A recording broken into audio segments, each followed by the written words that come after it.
Good morning, and welcome to BeyondSpring's first quarter 2021 financial results conference call. At this time, all participants are in a listen-only mode. Following management's prepared remarks, we will hold a brief question-and-answer session. As a reminder, this call is being recorded today, June 16, 2021. I'll now turn the call over to Ashley Robinson of BYSI Advisors. Please go ahead. Thank you, everyone, for joining today's call. I would like to advise listeners that comments made on today's call may reflect forward-looking statements that are related to such matters as BeyondSpring's clinical and preclinical research and development activities and results, regulatory and commercial plans, industry trends, market potential, collaborative initiatives, and financial projections, among others. While management believes that its assumptions, expectations, and projections are reasonable in view of the currently available information, you are cautioned not to place undue reliance on these forward-looking statements. The company's actual results may differ materially from those discussed during the call for a variety of reasons, including those described in the forward-looking statements and risk factors section of the company's 20F and other filings with the SEC, which are available on the investor section of BeyondSpring's website. Joining us on today's call is Dr. Lan Huang, BeyondSpring's co-founder, chairman, and chief executive officer, Dr. Ramon Mohanlal, executive vice president, research and development, and chief medical officer, Richard Daly, chief operating officer, and Elizabeth Sarapak, chief financial officer. It's now my pleasure to turn the call over to Dr. Lan Huang. Lan? Thank you, Ashley. Hello, everyone, and thank you for joining today's call. It has been a very short time since we last spoke with you on our comprehensive year-end earnings call. So I will keep today's remarks. But I would like to take time to highlight the key activities and continued progress as we keep moving towards commercializing and developing our lead asset, first-in-class agent, plinabulin, as a pipeline in a drug for CIN prevention, non-small cell lung cancer, and potentially many other cancer indications. In this past quarter, U.S. FDA filed our NDA filing, and we have an anticipated PDUFA date set with the agency of November 30th this year. We were very pleased and grateful to receive priority review from the agency. Priority review is granted by FDA to applications that, if approved, would provide significant improvements in the effectiveness or safety of the treatment, diagnosis, or prevention of serious conditions when compared to the standard of care. We, of course, believe that plinabulin meets this definition and look forward now to our November PDUFA date.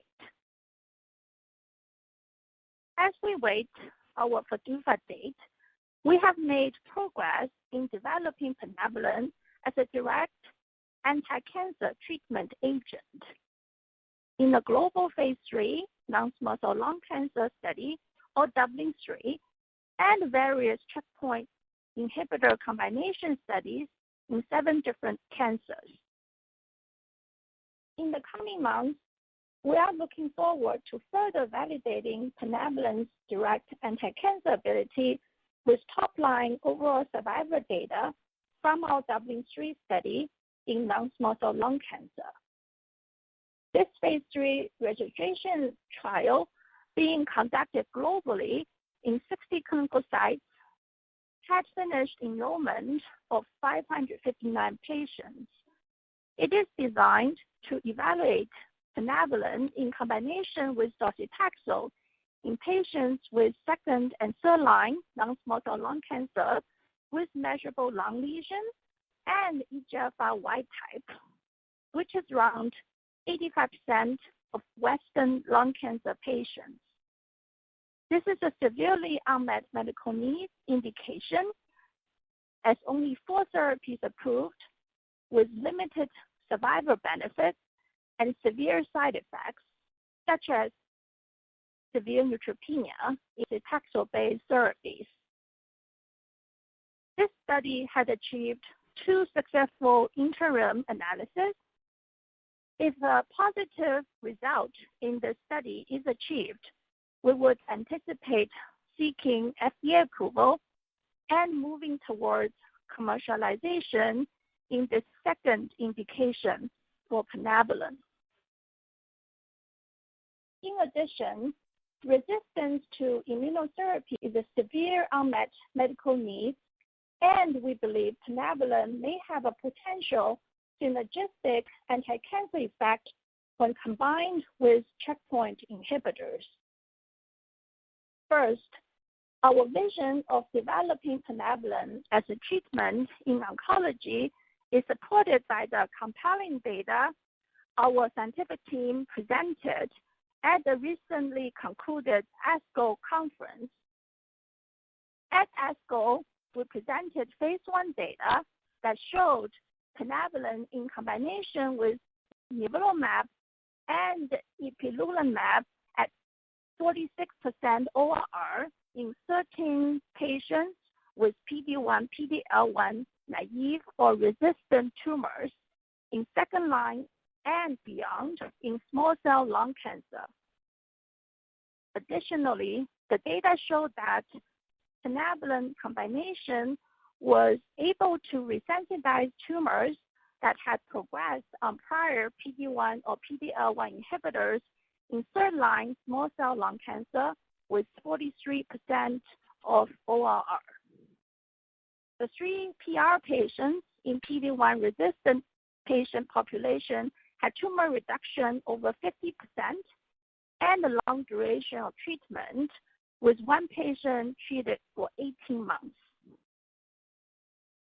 Second, we had initiated an investigator-initiated phase 1b/2 trial evaluating the safety and tolerability and efficacy of plinabulin in triple combination with both PD-1 or PD-L1 antibody and radiation therapy in 7 advanced cancers who failed PD-1 and PD-L1 inhibitors at MD Anderson.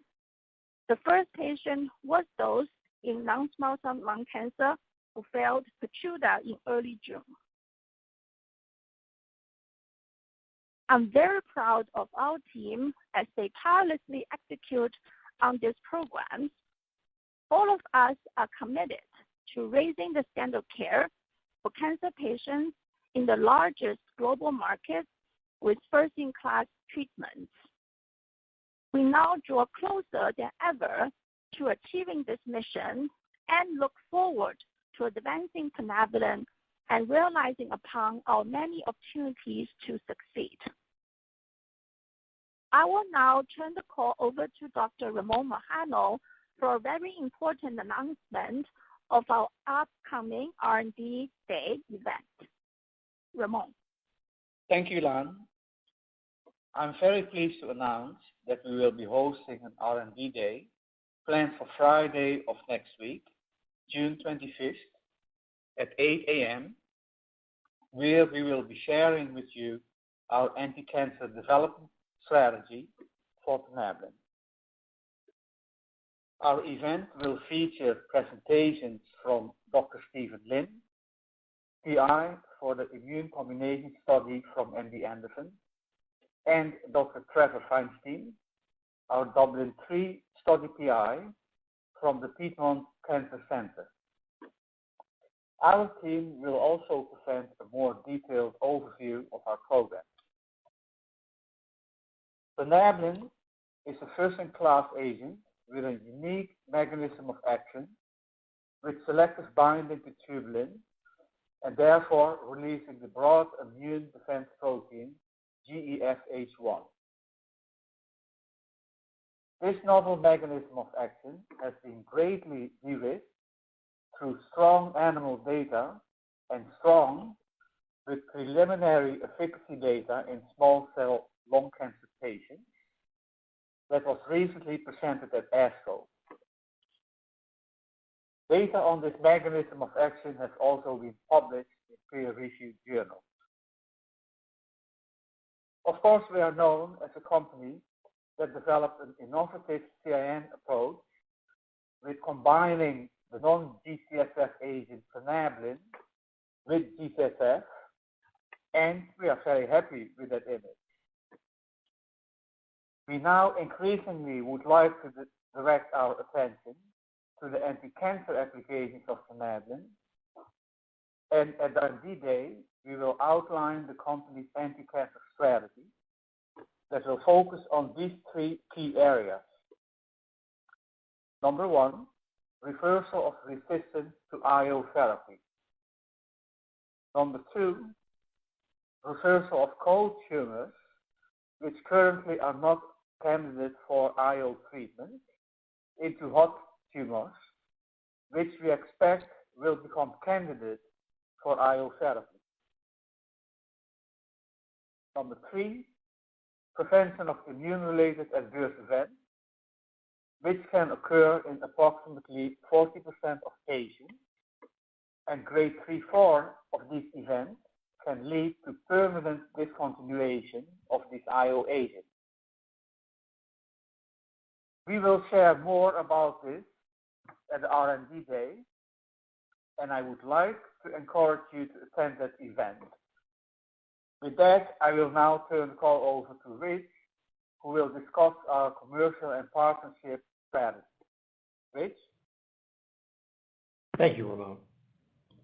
Our pre-launch activities and preparations for a commercial launch into the CIN market are building, with our PDUFA date clearly set for November.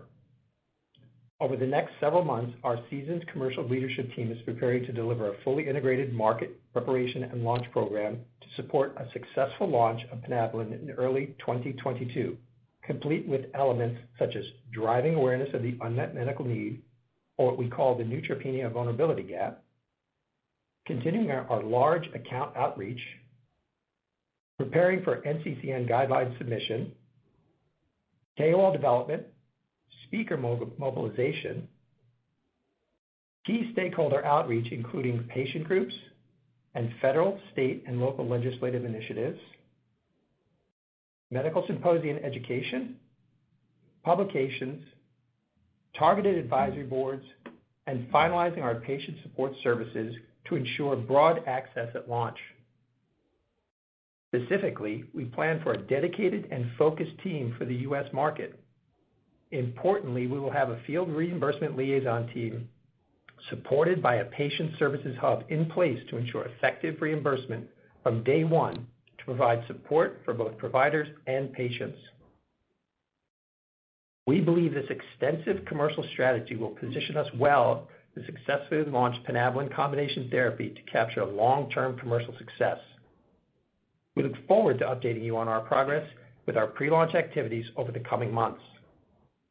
In China, we are taking a parallel path, having dedicated and focused commercial team build-out and partnerships discussions with potential synergistic commercial partners. I'll now turn the call over to Elizabeth to provide the financial update. Elizabeth? Thanks, Rich. I'll now briefly discuss our first quarter 2021 financial results. For greater detail to these results, I refer you to our press release issued this morning and to our 6K filing, both of which can be accessed under the Investors section of our website. With that, I will now highlight some of the key financial results.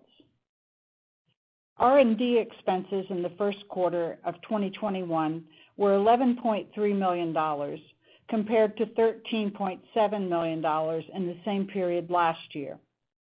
The decrease of $2.4 million was primarily due to a decrease in clinical trial expenses and non-cash stock-based compensation, which was partially offset by an increase in manufacturing costs and costs related to the plinabulin regulatory filings. G&A expenses were $6.4 million in the first quarter of 2021, compared to $2.9 million for the same quarter of 2020. The $3.5 million increase was primarily due to higher personnel costs and non-cash stock-based compensation, as well as pre-commercialization activities for plinabulin. Net loss in the first quarter of 2021 was $17.0 million, compared to $16.1 million for the same period last year. Our cash balance at the end of Q1 was $90.6 million, which we believe will be sufficient to support our ongoing clinical programs over the next year, including our immune oncology pipeline, and to prepare for the potential launch of plinabulin in CIN in early 2022. With that, I'll now turn the call back over to Lan to conclude.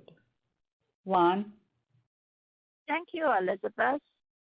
We have had an extremely productive period, and everyone inside the company feels the momentum as our vision of commercializing plinabulin and expanding our indications comes closer. From treating chemotherapy side effects to treating cancer directly, plinabulin is truly a pipeline in a drug, with its encouraging data showing efficacy in many indications. Plinabulin could be a game changer in cancer treatment by combining with checkpoint inhibitors. We intend to capture this value for shareholders and continue advancing our programs through clinical testing and into potential commercialization as novel cancer treatment options in the months and years ahead. Finally, I would like to thank the patients, our dedicated team, our shareholders, and our partners for their continued support as we work towards improving the current standard of care for cancer patients worldwide. This concludes our prepared remarks today. I will now ask the operator to begin our Q&A session. Operator? Thank you. At this time, we'll be conducting a question and answer session. If you'd like to ask a question, please press star 1 on your telephone keypad. A confirmation tone will indicate your line is in the question queue. You may press star 2 if you'd like to remove your question from the queue. For participants using speaker equipment, it may be necessary to pick up your handset before pressing the star keys. Our first question comes from the line of Jason Gerberry with Bank of America. Please proceed with your question. Hey guys, good morning. Thanks for taking my questions. Two for me. Just your confidence level that plinabulin won't have an FDA advisory committee. I know that so far they have not asked or requested that an AdCom be scheduled, but given that it is a new mechanism of action, which is a typical trigger for convening a panel, curious if you can share your thoughts on maybe why an AdCom wouldn't be necessary in this particular instance. And then my second question is just, as you look at the data generated with the triple plinabulin plus IO in tumors that have progressed beyond PD-1 therapy in the small cell lung context, what are your thoughts about looking at this combination in non-small cell lung? Obviously a bigger market opportunity, and I assume you're going to want to wait till you see the Dublin results before making any investment decisions, but just sort of curious your outlook there for the utility in non-small cell lung cancer. Thanks. Yeah, thanks, Jason. This is Lan. Let me answer the first question regarding, what's our confidence regarding the AdCom. And then second question, I think the triple IO to be extrapolated or later to have studies potentially in non-small cell lung cancer. I will give this baton to Ramon to answer, as he is the clinical, brain behind all the study designs. So for the no AdCom, meeting, we did have in this letter from FDA saying very specifically there's no AdCom planned at this moment. We think that probably that's due to two very positive elements during the 2 months review. Number one is FDA inspection did happen in our New York office in the beginning of May, and we do not have any 483 after the inspection. And then secondly is we also had a large AOM meeting with FDA. So AOM meeting is the orientation meeting for NDA applications from FDA side. They usually are given to agents which had breakthrough designation and also have like orphan disease and which are, truly helping with unmet needs. So that meeting had huge support from the FDA side. They have almost 40, clinical leaders and CMC and preclinical, all of those, experts coming to the call, and we had a pretty nice meeting there. So potentially they were happy with what they hear. And another thing I think we add to the confidence, potentially no AdCom, is as you see from our earlier press release, we did show that ANC-based endpoints such as the prevention of grade 4 neutropenia is correlated to the reduction of clinical outcome, such as the incidence and duration and severity of febrile neutropenia and also hospitalization. So that is the key element which we think gives FDA and also later for the clinical community confidence that the combination of plinabulin adding G-CSF is providing meaningful and very clinical meaningful benefit for the patients compared to the standard care, pegfilgrastim alone in preventing CIN, which does, lift the standard care for the first time in the last 30 years. Does this answer your question? Yeah, no, definitely. Thank you so much for the thoughtful answer. Thank you. So I'm going to give the second question to Ramon. Yes, thank you, Lan. Yes, certainly. The goal is indeed to gather now with plinabulin what we call proof of concept evidence that it works in specific IO combinations. And then the next step will be that we move these combinations into first line. So moving into non-small cell lung cancer is certainly the plan as one of the next steps. There are two big IO combination strategies currently employed. We have the Merck approach with PD-1 inhibitor, combining that with chemo, and that also is approved, of course, for first-line non-small cell lung cancer. And we see an excellent opportunity for plinabulin to be added to that regimen to therefore get better survival benefit, but also, and that's those are important points we are making, plinabulin not only adds to the overall survival benefit, but also prevents important side effects. With chemo, of course, that is neutropenia, and with IO agents, that is immune-related events. Plinabulin, therefore, is very uniquely positioned to not only increase overall survival, but also prevent both neutropenia and immune-related events. The other big IO triple strategy that's being employed is by BMS, where they combine two different IO agents, PD-1 inhibitor, nivolumab, with IPI. There is no chemo in the mix.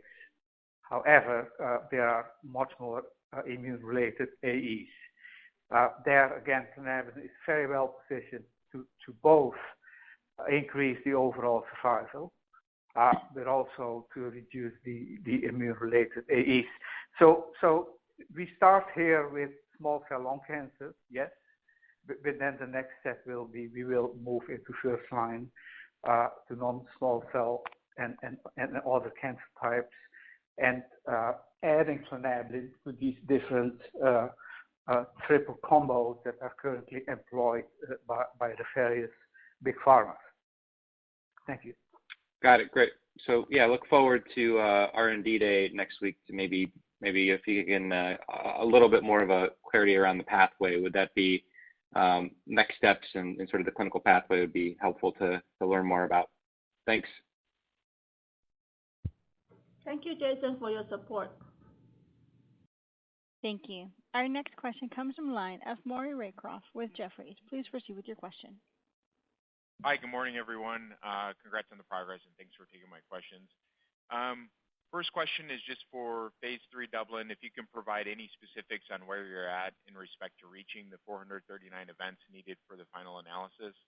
And you've guided to top-line data mid-year, but do you think this will be more of an August or September update?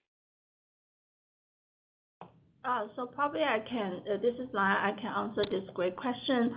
So as of now, we did reach at least 439 death events, which is the final analysis, criteria. So we're still cleaning the data. No analysis has been done yet. So I think we guided market that it's mid-year because when you do the cleaning to make sure the raw data is the same, in the EDC system, that is an extensive process, and also there's additional sensitive analysis. So still, guiding is mid-year. Got it. Okay, and then also, go ahead. Oh, I said thank you. Okay. And then the other question was also related to phase 3 Dublin. Just wondering if there's anything additional you can say on the patient baseline characteristics at this point, including proportion of patients who are PD-1 failure patients, and how baseline characteristics factor into your efficacy expectations, or is this something we can learn more about at your R&D Day event next week? First is, I think our R&D next week will be very comprehensive. So we are going to go into details into the designs and also primary and secondary endpoint, the Dublin-3 study. So I think that's the right platform to review the details. And then secondly, for the baseline characteristics, they're all, balanced. So we are selecting the measurable lung lesion patients, which is the mechanism-enriched population pre-specifically. And secondly, this is in the EGFR wild type, which is 85% of the non-small cell lung cancer. This is much larger than the EGFR mutant or the ROS or ALK mutation population. And this is the, very, very sick patients. As you know, that Tarceva, the TKI, actually does not even work as well as docetaxel in this EGFR wild type patient population. So we do stratify patients who had previous PD-1 or PD-L1 experience, so those arms are balanced, but we have a limited percentage in those patients in this study.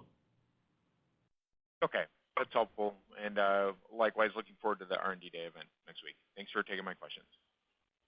Thank you for your insightful questions. Thank you. Ladies and gentlemen, as a reminder, if you'd like to join the question queue, please press star 1 on your telephone keypad at this time.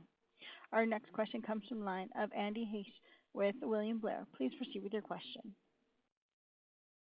Oh, great. Thanks for taking my questions, and congratulations on all the regulatory milestones that you've achieved in the past 6 to 9 months. So my question has to do with kind of the regulatory sentiment.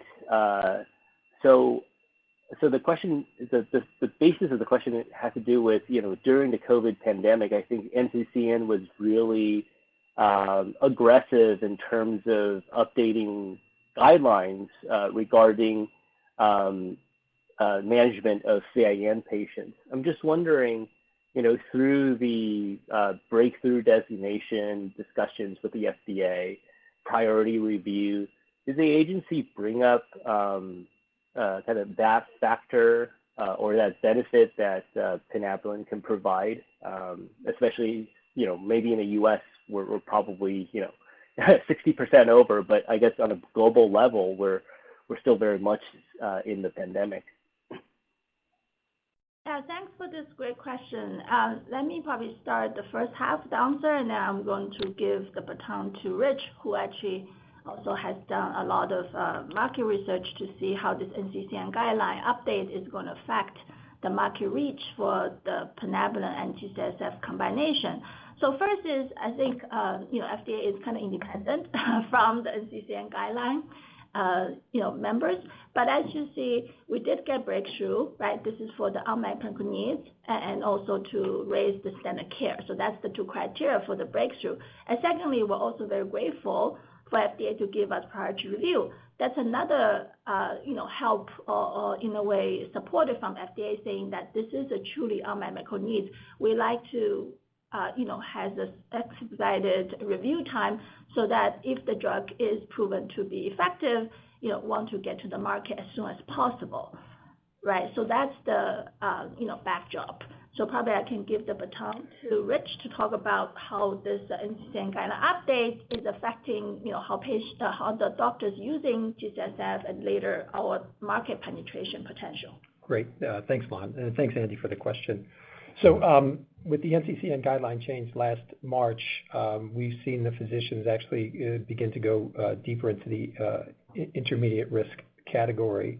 And our ongoing discussions with the KOL community, many of whom are deeply engaged with NCCN, indicate that they do not believe that the NCCN will revert back to the old guidelines, which is high risk only, anytime soon. So they believe that this is ongoing. Mostly a couple of factors. One, there's a belief that patients or people, the community in general, will need boosters in the long run. Number two, cancer patients are among the most immunocompromised patients we have. Obviously, we intentionally immunocompromise them with chemotherapy. And so they need added protection in this kind of an environment. So the guidelines appear to be with us these updated guidelines appear to be with us for quite some time. And the physicians are getting quite comfortable with it, as are the payers. So we see that obviously the addressable market has grown by more than 100% because of these updated guidelines. The high-risk patients represent 35% of the patient population, and intermediate risk represents 37%. So we think this bodes well for the opportunity because plinabulin is the only drug that can actually raise the standard of care in CIN. So we're pretty excited about the opportunity to help out and improve the standard of care. So we believe this is a great opportunity for us, for the providers, and for the patients as well. Thanks. Oh, great. And maybe just to follow up, Rich. So, well, and also Elizabeth. So, from a modeling standpoint, how do you think about the ramp? Rich, in your prepared remarks, you did talk about you're kind of building an integrated infrastructure here in the United States. So how should we kind of think about that SG&A build, maybe basically from now to PDUFA and maybe from PDUFA to launch? Yes, great question. So we have a threefold pre-launch approach, and we've talked about this before. We're talking about driving the awareness of this neutropenia vulnerability gap, so day 1 to day 7, 8, 9. So this is where plinabulin has its effect and is the perfect partner for G-CSF. With 1.4 million units of G-CSF being used, and this base is growing over time because of obviously this NCCN situation and the opportunity to improve the standard of care. So addressing this neutropenia vulnerability gap and being the perfect partner for G-CSF, I think, is a really good opportunity. And then positioning the plinabulin with the key decision makers in payers, in large accounts, anyone affected by contracting, we can actually talk to now. And so we are out talking to them right now, making them aware of the potential that the drug does in fact have. And then activating these key accounts, making sure that they know who BeyondSpring is, they know that the drug is in fact coming, and then being prepared for broad access availability and access for patients. So making sure that our systems are up and running. So as we think about the infrastructure build, we're well on our way. We're really confident we have the ability because of as Lon mentioned, a deeply seasoned commercial team that has done this many times before. And when we think about our SG&A ramp, we will be identifying our sales team and only hiring them after we have a guaranteed approval. And because it's difficult to launch a product during the holiday season, that's why we refer to launching this in the first quarter. We don't want to have the physicians distracted by the holiday. It's not good for the product, it's not good for the company, it's really not good for patient care. We want to make sure that we bring the product to market when we can attract the attention of the physician and get their full attention, and that's generally after the holidays. So that's what we'll be doing. So with that, I'll turn it over to Elizabeth for any additional comments. Yes, thank you. And I just want to continue to assure everyone that we're making all of the plans to make sure that the company is well funded during this time period pre-launch as well as preparing for the launch. And you'll note in our statements that we've just filed that we are sufficiently funded for the next year. However, that said, we are always evaluating options for getting other funding into the company, and our preference at this point is some form of non-dilutive financing to just boost the balance sheet, as well as at the right time to consider partnerships. Okay, thank you very much for answering all my questions. Thank you, Andy, for your continued support. Thank you. Ladies and gentlemen, this concludes our question and answer session. I'll turn the floor back to Dr. Huang for any final comments. Thank you again to everyone for joining us for the call today. We're very proud of our accomplishment and look forward to speaking with you again on our R&D Day on June the 25th, next Friday. Thank you. Thank you. This concludes today's conference. You may disconnect your lines at this time. Thank you for your participation.